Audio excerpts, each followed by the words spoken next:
मुख्यमंत्री डॉक्टर मोहन यादव की अध्यक्षता में मंत्रालय में मंत्री परिषद की बैठक वंदे मातरम गान के साथ हुई। उप मुख्यमंत्री राजेंद्र शुक्ल ने बैठक के बाद पत्रकारों को कहा कि सरकार ने जनहित विकास और रोजगार को ध्यान में रखते हुए महत्वपूर्ण निर्णय लिए।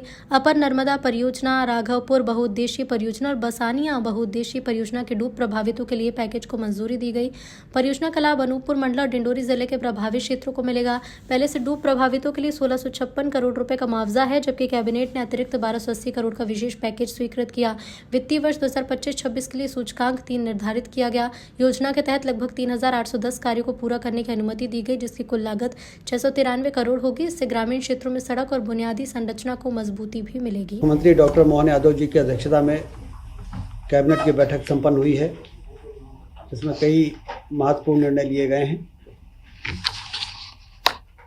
अपर नर्मदा परियोजना, राघवपुर बहुउद्देशीय परियोजना और बसानिया बहुउद्देशीय परियोजना के डूब प्रभावितों के लिए विशेष पैकेज जो प्रावधान था, उसमें 1782 करोड़ रुपए और विशेष पैकेज के रूप में स्वीकृत हुआ है। इससे 5512 करोड़ की 3 जिलों की अनूपपुर मंडला और डिंडोरी की सिंचाई योजना का काम अब तेज़ी से शुरू हो सकेगा।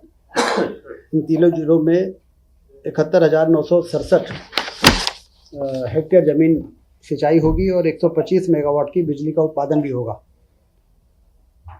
कुल मिला के डूब प्रभावितों के लिए एक बहुत बड़ी राहत विशेष पैकेज के द्वारा आज स्वीकृत हुई है।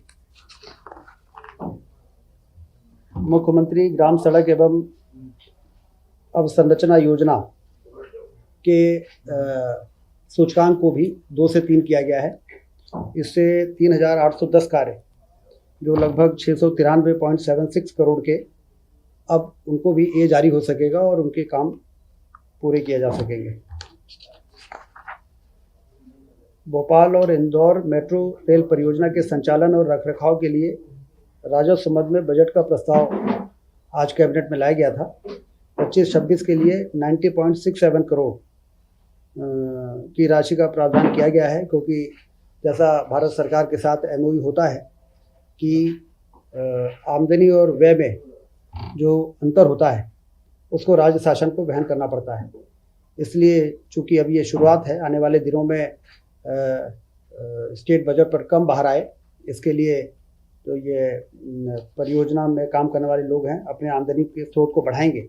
लेकिन अभी इस वर्ष 90.67 करोड़ के अंतर का अनुमान लगाते हुए बजट में प्रावधान इसका किया गया है, जिससे कि भोपाल और इंदौर की मेट्रो सुचारू रूप से संचालित हो सके।